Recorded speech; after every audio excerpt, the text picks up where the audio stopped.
नसू ओके, त्यांच्याप्रती असलेल्या स्मरणाचा, त्यांच्याविषयी असलेल्या आठवणीचा आणि मानवतेला नमन करण्याचा आजचा हा दिवस आहे. मी पुन्हा सर्वांच्या वतीने त्यांचे खूप खूप धन्यवाद मानते.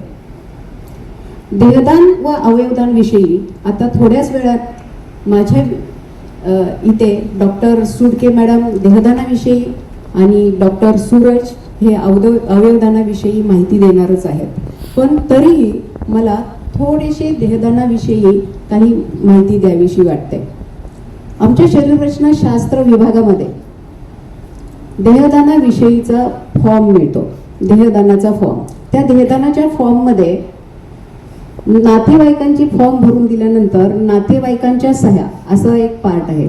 आता नातेवाईकांची सही म्हणजे काय, तर फर्स्ट डिग्री रिलेटिव्ह जे असतात, ते जे रक्ताचे नाते असतात. जर पती देहदान करणार असेल तर त्याच्या पत्नीने, आणि जर पत्नी देहदान करणार असेल तर त्याच्या पतीने संमती देणे आवश्यक असते. आणि त्याचबरोबर त्यांच्या हयात असलेल्या अपत्यांची सुद्धा संमती लागते. आता अपत्य म्हणजे फक्त मुलगा द्यायला पाहिजे असं नाहीये. मुलगा आणि मुलगी असेल तर दोघांनी सुद्धा त्याला संमती देणे अपेक्षित असते. आणि आम्ही त्यांच्या सह्या घेतो आणि संमतीपत्र घेतो. तसेच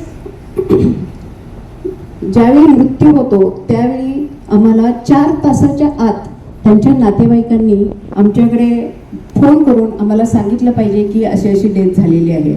आणि मृत्यू झाल्यानंतर लगेच आम्हाला फोन करणे अपेक्षित आहे. आणि 4 तासामध्ये संबंधित देह आमच्या विभागामध्ये येणे अपेक्षित आहे. कारण त्याच्यानंतर आपला जो पर्पज आहे की तो देह आमच्या डिपार्टमेंटमध्ये उपयोगात आणायचा आहे, तर तो उद्देश साध्य होतो. त्याच्यानंतर जर द्यायचं म्हणलं की 8 तास जर उमटून गेले, 6 तास जर उमटून गेले, तर मात्र त्या देहाचं डिकम्पोजिशन व्हायला लागतं. आणि आपला जो उद्देश आहे की आमच्या शरीररचनाशास्त्र विभागाला त्या देहाचा उपयोग करायचा आहे, तो साध्य होऊ शकत नाही. आणि हा जो पिरियड आहे की तुम्ही आम्हाला सांगणार की असं असं मृत्यू झालेला आहे आणि 4 तासाचा वेळ आहे. आता मी 4 ते 6 तास असंही म्हणू शकते. कारण का, तर 4 तासामध्ये उन्हाळ्यामध्ये बॉडी इथे येणे गरजेचं आहे. कारण उन्हाळ्यामध्ये बॉडी डिकम्पोज होण्याचं प्रमाण फास्ट असतं. आणि 6 तास मी का म्हणते आहे, तर हिवाळा असेल, थंड वातावरण असेल तर डिकम्पोजिशन होण्याची प्रक्रिया थोडी मंदावते. म्हणून ह्या 4 ते 7 तास असं मी तुम्हाला सांगते आहे. त्याच्यानंतर आमच्या इथे तो देह 24 तास स्वीकारला जातो. ओके, 24 तास म्हणजे 10 ते 6 ही वेळ आमच्या विभागाची वर्किंग आवर्स आहेत. त्या पिरियडमध्ये जर मृत्यू झाला आणि तुम्ही आम्हाला कळवलं तर ॲम्ब्युलन्स पाठवून तो देह आमच्या इथे आम्ही स्वीकारतो. आणि लगेच तुम्हाला as a token of appreciation म्हणजे आमच्या डिपार्टमेंटकडून तुम्हाला सर्टिफिकेट दिलं जातं, देहदानाचं सर्टिफिकेट दिलं जातं.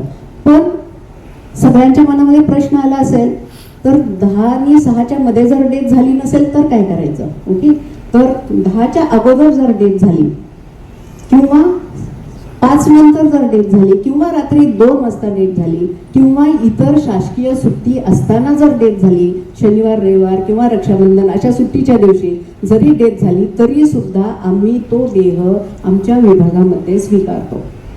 त्याच्यासाठी कोणाला कॉन्टॅक्ट करायचं याचे नंबर्स आम्ही डिस्प्ले करू. तुम्हाला सांगितले जातील नंतरच्या लेक्चरमध्ये की तुम्ही यांना फोन करा. कोणाचाच फोन लागला तर माझा फोन घ्या. तुम्ही मला केव्हाही रात्री अपरात्री फोन करू शकता आणि मी त्याची प्रोसेस तुम्हाला सांगते. आता रात्री जर झाला 2 वाजता किंवा काय, तर तुम्ही आम्हाला फोन करता. आमच्या डिपार्टमेंटचे जे ऑन कॉल टेक्निशियन आहे, जे डॉक्टर आहेत, ते डॉक्टर रात्री कोल्ड स्टोरेज, आमच्या हॉस्पिटलचं जे कोल्ड स्टोरेज आहे त्या ठिकाणी उपस्थित असतात. आणि तो देह ॲम्ब्युलन्सनी आणला जातो आणि आमच्या हॉस्पिटलच्या कोल्ड स्टोरेजमध्ये तो देह ठेवला जातो. आणि सकाळी आम्ही त्यांना विनंती करतो की सकाळी या, एक नातेवाईक आलं तरी चालेल. सकाळी त्या नातेवाईकांना बोलवलं जातं. नातेवाईकांच्या प्रेझेन्समध्ये नातेवाईकांनी ती बॉडी ॲक्सेप्ट केल्यानंतर ती बॉडी आम्ही आमच्या डिपार्टमेंटला आणतो आणि नातेवाईकांना सर्टिफिकेट दिलं जातं. असं हे सुट्टीच्या दिवशी किंवा इतर दिवशी